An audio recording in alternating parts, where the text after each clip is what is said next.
I agree totally. My initial reaction was that Darren Lehmann had gone past Mark Waugh.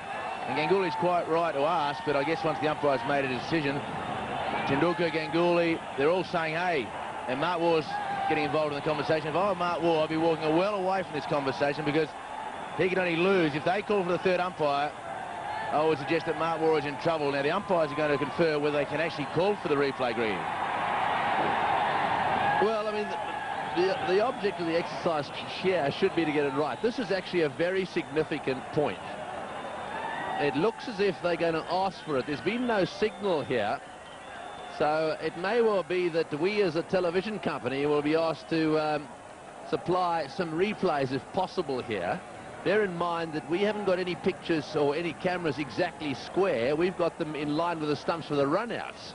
And this is where sometimes it's just a little bit unfair, where we're expected to be the adjudicator here. This could be significant, as David Hooks pointed out.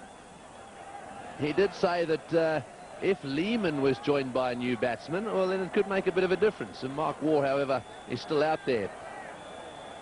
Now then, did they cross? Now, you've got to get two things. You've got to bear two things in mind here. Where were the batsmen at the time the bails were taken off? So here we go. Waugh says no. Waugh, oh, he does go past him. He does go past him. Well, just looking at that replay, I would say Waugh went past him. This could be interesting. Lehmann may have to come all the way back out here. Waugh was adamant, said, no, I didn't go past him.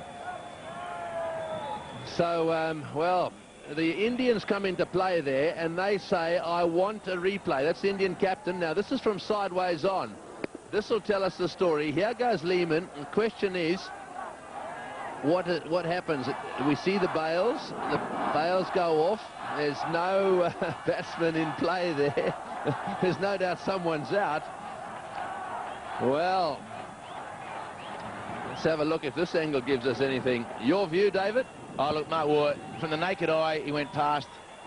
And in this situation, from this angle here, will tell you that Mark Waugh has gone past. Now, whether he thinks it is a two-dimensional picture with a three-dimensional situation, that may be the only thing. But look at the shadow of Lehmann will tell you. The shadow of Lehmann, and Mark Waugh has clearly gone past that shadow.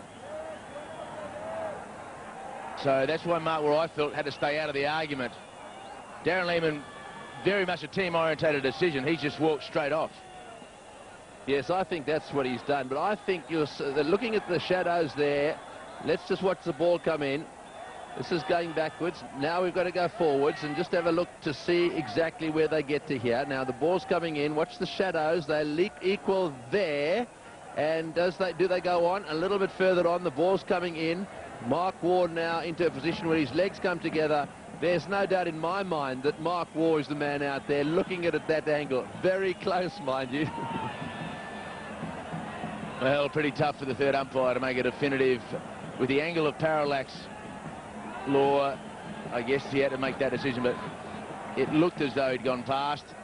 And, well, Darren Lehmann has done the absolute right thing. He just scooted off the ground. We should mention also that the umpires in the middle didn't make the third umpire signal. Really, did they? They just picked up their walkie-talkies.